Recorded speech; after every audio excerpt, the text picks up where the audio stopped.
Is life changing?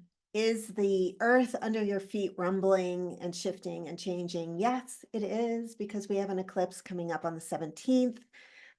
This eclipse is 25 degrees of Pisces.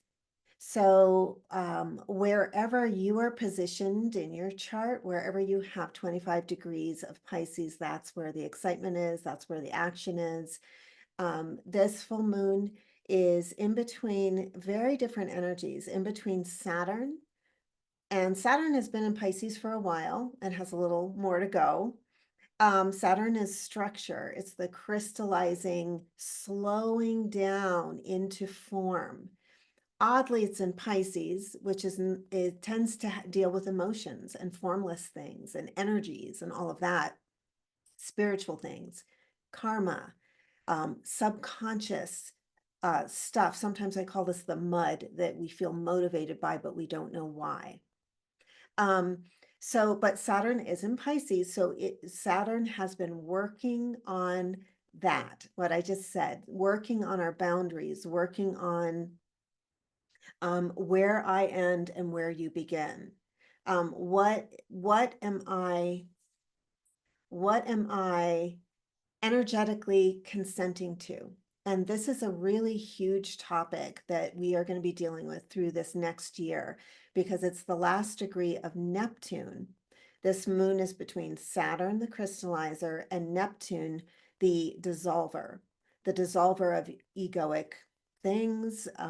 It is the spiritualizing influence, which is that usually when we come under Neptune, we experience the absolute necessity to begin letting go of things that we've been attached to on another level, that we've been, grinding on, feeling like, a dog with a bone. The ego loves to chew on things, loves to, hold grudges, hold on to hurts, hold on to addictions, to pain. And so Neptune at the 29th degree, the 29th degree is when you're just about toppling over the edge. We've been in this energy, not the 29th degree, but under Neptune in Pisces since 2011. And that was the whole rise of the huge explosion in popularity of spiritual things, empathic things, crystals, everyday people, what is it? Um, I can't, Cosmo, the magazine, all the magazines having astrology bits, and now everybody's talking about their energy. If you watch television, people are doing moon ceremonies. It's everywhere. It's become popular because of Neptune and Pisces. Neptune and Pisces is letting us know that we're all of the God fabric. We're just droplets in the same big pool, big ocean of God. And therefore, we're required to let go all the time, because how can we be part of the same fabric if we're going to fight with each other all the time? And fighting is of the ego. It's that separative, divisive thing. So Neptune at the 29th degree around this moon is like everything I just talked about on steroids. So wherever you have your Pisces sector, if you have planets or points, personal planets would be the sun, the moon, Mercury, Mars, Venus, Jupiter, Saturn, in Pisces, in Virgo, in Gemini, Sagittarius, around 25 degrees, you would really feel this moon. So just if you know your chart a little bit, if you can look at it and see where you have those points, because there's a lot of tension in this moon, as there are in many full moons, but there's also a lot of opportunity. There's an opportunity to let go. I'm so tired of saying this, but this is just where we are all in time. To let go of the old stories, we've been working on that for a long time. We've been letting go of working on what feels like it's just put together inside of us like super glue. Like there's just no way I can change that thing, that instinct, that feeling, that limitation, that block. And that to me is very Piscean. You know, that whole self-sacrificing feeling of limitation, being victimized by our emotions, victimized um, by fate, by karma. Those things can be coming up for you right now, especially if you have planets in Pisces somewhere in your chart. And everyone has Pisces somewhere, even if you don't have planets in. So there's a lot of, um, it's hard to say exactly how this could play out in your chart because there's going to be in your Pisces sector something that you are crystallizing. So you're reforming something, you're chipping away, you're creating a sculpture, you're creating something real in your emotional self, in the part of you that is empathic, emotional, and spiritual, you know, the spiritual self, the emotional self. And you're also releasing, or you're going to a higher level. So in order to go to a higher level, we always have to ask parts of ourselves to just let go. You know, we're going to bungee jump here, let go. Haha. So it's always going to be during eclipse season. Um, there's something we're not seeing. And so but your emotional body is feeling it. So you may be feeling this upcoming eclipse, like, you know, your emotional body or the Pisces sector has this feeling like something's coming, but you can't see it. And that's so typical during eclipse season. You also have a part of you that is up for the changes and a part of you that's like, I'm going to sit on the couch with my blankie and eat my bonbons. So you have to acknowledge all of these parts when this stuff comes around because it's big. You know, eclipses bring us uh, to an accelerated through an accelerated, it's like an acceleration of it's like an exit point, especially a full moon. And so there's something you're letting go of on all of the things I've already talked about that is Piscean. So it could be self-sabotage, it could be addictive patterns, addicted to pain. It could be addicted to spirituality, like spiritualizing everything.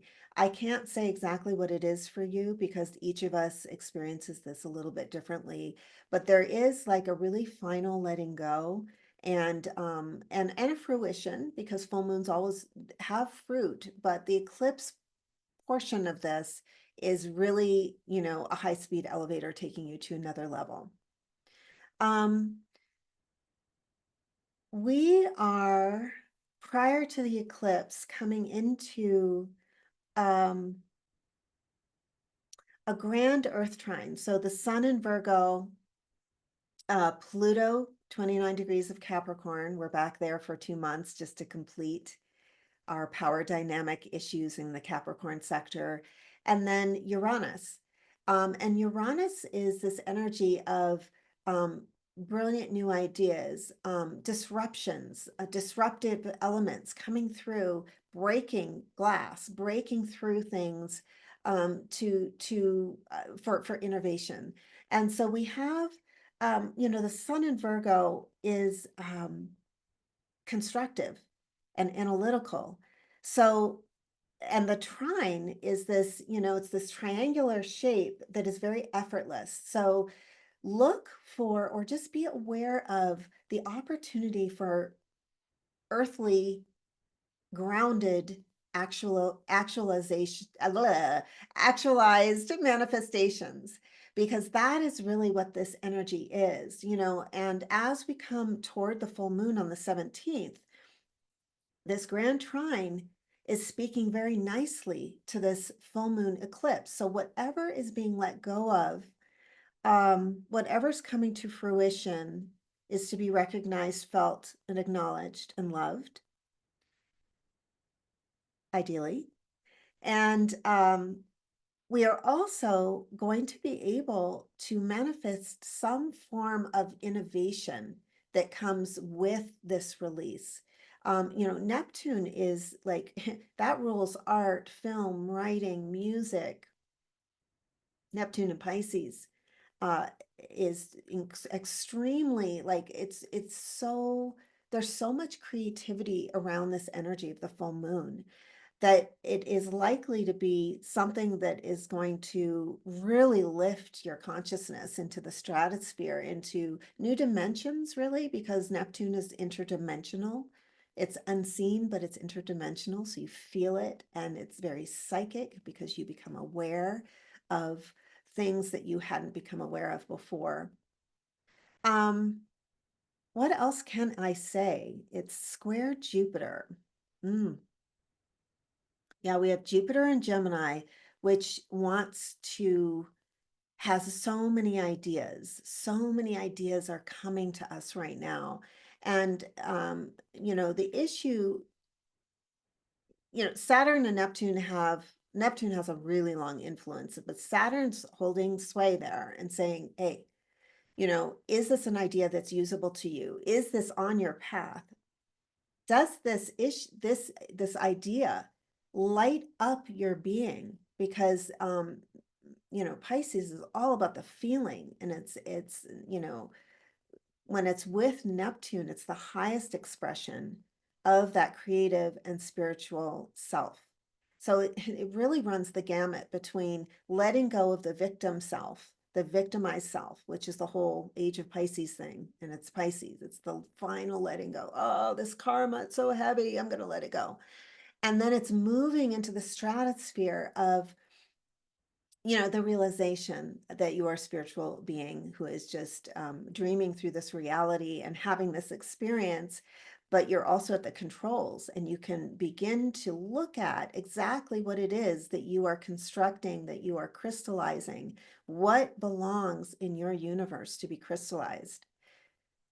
I'm going to stop there because I feel like this has been a little bit of a word rampage, but I just did a live with Tree Savwa on Instagram. So I'd love you to check it out. We talked a lot about empaths and healing overwhelm, what we describe as overwhelm, and a lot of the influences from society that we're dealing with that are causing that. I'll try to link it somewhere after this video, but I'll probably post it on my Facebook, and you can find it on Instagram. And it's about empaths and overwhelm. But I would also like to invite you. I'm going to be doing a psychic self-care salon. This is a free class, and it's going to be all about um, more of the influences that I talked about earlier, that Neptune is wanting us to let go of. All of these um, things that make you feel crappy in your life, things that make you feel stuck, where you feel stuck in the mud. Why? And why is sensitivity increasing? Why are you feeling more sensitive? It's possible right now, around this time before the eclipse, that you're actually feeling like, oh my God, I'm stuck completely, like I'm in quicksand. I have no idea what's going on, but I know I'm in transition, and I have no idea um, how to move forward. So we're going to talk about those things in the class. If you're interested, and haven't chosen a date yet, just note your interest below. Just put a comment, and I'll when the class comes, I will send you a link. I will notify you that it is happening. Um, and that's everything. I didn't want this to be too long, but I want to wish you an amazing full moon, an amazing eclipse. Um, and just be really gentle on yourself and others. I always say during eclipse season, we feel like Dorothy and the Wizard of Oz, and everyone around us is going through that too, to some degree, depending on their charts. Um, so just take it easy. We're morphing from one stage of ourselves, from one expression into the next. And we do this a lot because we have eclipse season a couple of times a year. So just enjoy the morphing, enjoy what no longer serves that you're noticing, enjoy where you want to go next and how you want to feel, because Pisces is all about the feels. So I'm wishing you a wonderful eclipse. Write me a note if you need to. I'm always here. This is Tamara Child signing out.